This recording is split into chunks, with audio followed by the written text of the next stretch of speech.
hadapan aku ini ada selembar peta yang aku peroleh dari Arsip Nasional Republik Indonesia di Jakarta, Gudang Kopi Cikau Bandung.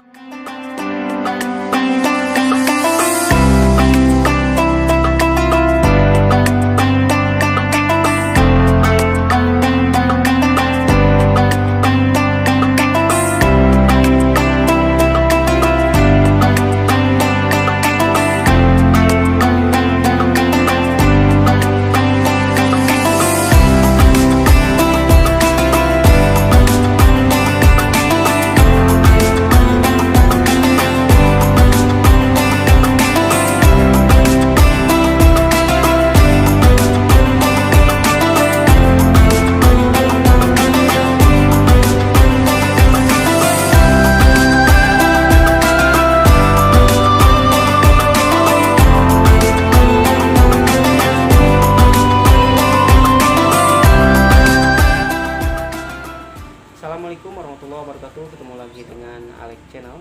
Sebelumnya saya telah membuat konten tentang tapak sejarah Cikau Bandung, di antaranya tentang sejarah penyebaran Islam di daerah tersebut. Namun ada satu hal yang membuat saya masih penasaran tentang angka Arab yang tertera di daun pintu. Apakah itu kaitannya dengan Hijriah atau Masehi, ataupun kaitannya dengan tahun sejarah penyebaran atau pembangunan masjid itu sendiri. Untuk lebih jelasnya, saya akan bertanya langsung dengan sejarawan Purwakarta, yakni Mas Said Widodo. Mas Said mungkin sudah melihat konten tentang tapak sejarah Cikau Bandung, khususnya penyebaran Islam. Di antaranya mungkin ada angka yang muncul di daun pintu yang mungkin masih penasaran. Untuk lebih jelasnya, Lebih tepatnya mungkin di Kusen. Kalau kemarin tayangan itu aku lihat di Alex Channel ya, ada tayangan yang aku lihat, kemudian ada angka Arab yang terbaca di sana mengacu kepada tahun 1275 Hijriah ya. Itu Hijriah. Artinya tahun Komariah, tahun lunar ya, tahun bulan begitu. Dan ketika dikonversikan ke tahun Masehi, artinya itu mengacu kepada tahun 1859. Masehi itu tahun Samsiah atau tahun San atau tahun matahari ya. Jadi konversinya seperti itu. Dan jika melihat tayangan lanjutan ada mengacu ke makam dan batu nisan makam Raden Kiai Haji Asy'ari yang meninggal atau wafat pada tahun 1870, artinya itu ada selisih kurang lebih 11 tahun setelah masjid itu diresmikan oleh beliau sampai beliau meninggal, itu ada 11 tahun. Dan artinya saat itulah beliau mulai secara masif menyebarkan agama Islam di wilayah Cikau Bandung dan sekitarnya. Lebih masif ya, artinya penyebaran agama Islam itu sudah dilakukan jauh sebelumnya, sebelum masjid itu berdiri. Ya kemungkinan apakah dulu pernah ada semacam surau, langgar atau apa yang lebih kecil ukurannya, kemudian dibangun untuk menjadi lebih besar karena bertambahnya jumlah penduduk, kemudian bertambahnya yang orang-orang pendatang dari luar daerah yang datang ke wilayah Cikau Bandung. Berarti penyebaran Islamnya sendiri sebelum ada berdirinya masjid itu sendiri, Pak?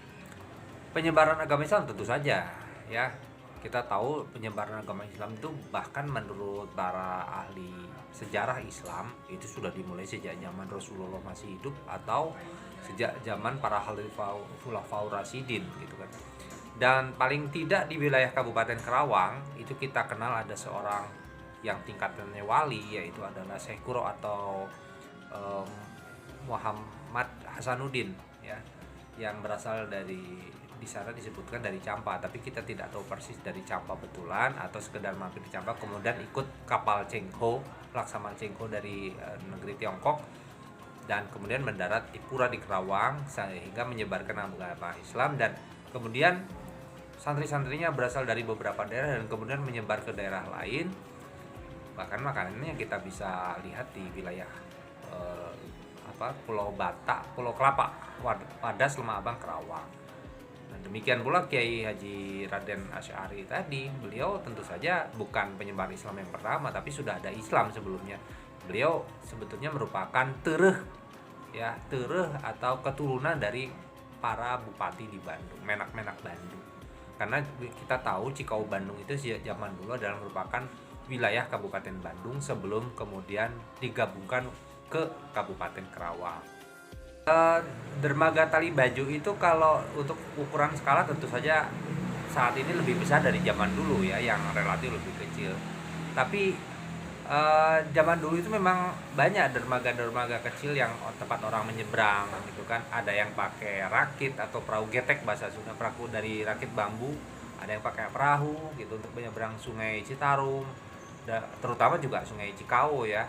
Karena pergerakan penduduk itu tiap hari kan banyak, bukan hanya untuk perdagangan seperti kopi dan sebagainya, tapi juga mengarah kepada perdagangan lain, komoditi-komoditi lain, termasuk mungkin cengkeh dari Wanayasa, kemudian juga ya pernah ada kayu manis di Wanayasa gitu kan.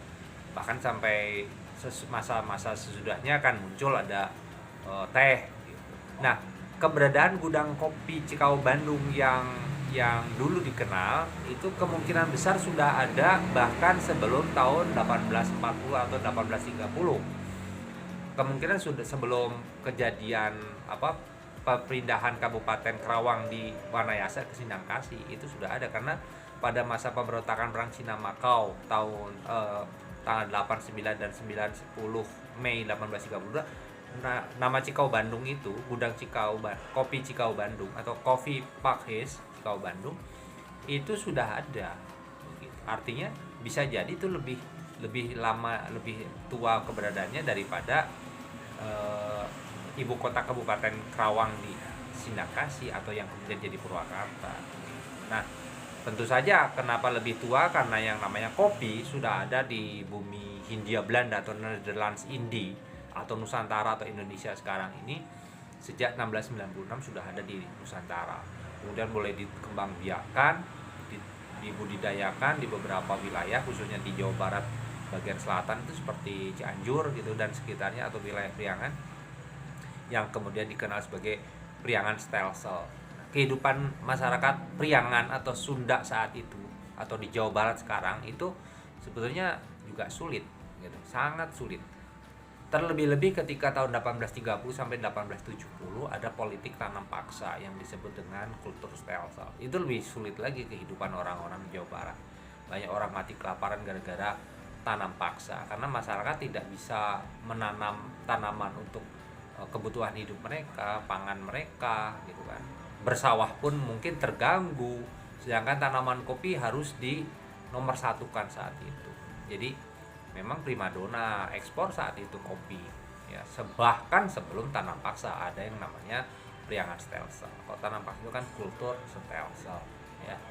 Jadi begitu Kang, dengan keberadaan dermaga di Cikau Bandung sendiri, apakah saat itu memang kendaraan darat sangat minim dan jalur air lebih cepat menuju Batavia, Pak? Oh iya, tentu saja, karena zaman dulu dari arah pedalaman itu, dari wilayah selatan Purwakarta sekarang, wilayah Bandung, kemudian Cianjur itu biasanya mereka menggunakan pedati-pedati kerbau atau sapi untuk mengangkut hasil bumi, termasuk kopi. Nah, ketika tiba di Sungai Citarum, mereka bawa itu. Bahkan Sungai Citarum tidak semuanya bisa dilayari karena terlalu berbahaya gitu. Banyak celah-celah yang berbahaya yang kalau sekarang mungkin dijadikan arung jeram gitu. Jadi banyak ketidakmungkinan. Dan setelah sampai di Purwakarta, wilayah Cikau Bandung saat itu, ada yang pakai Sungai Cikau, ada yang pakai Sungai Citarum, dibawalah pakai perahu-perahu itu kemudian mendarat di wilayah Cikau Bandung, kemudian digudangkan. Jadi di sana mungkin dikeringkan dulu sampai ambang batas tingkat kekeringan yang wajar, mungkin kalau zaman sekarang itu 10 sampai 12 moisture meter gitu kan. Artinya kelembabannya cukup kering sehingga tidak akan terjadi kemungkinan untuk terjadinya penjamuran atau tumbuhnya jamur dan kapang gitu. Kalau jalan darat saat itu memang sangat sulit dibanding jalan air dan tentu saja memakan waktu yang cukup lama. Contoh saja kuda itu kalau melalui jalanan raya, apalagi kalau disuruh berlari kayak bawa pedati ataupun bawa apa ya bangsanya kalau sekarang delman gitu, itu mereka hanya kuat sampai jarak satu pal itu sama dengan 15 km, dan itu harus diganti kudanya, harus diistirahatkan, diganti kuda, baru dilanjutkan lagi. Bayangkan berapa hari sampai ke Batavia dengan berkuda dengan jarak sekian itu. Tapi kalau lewat jalan air itu relatif lebih cepat dan tidak makan waktu yang begitu lama gitu.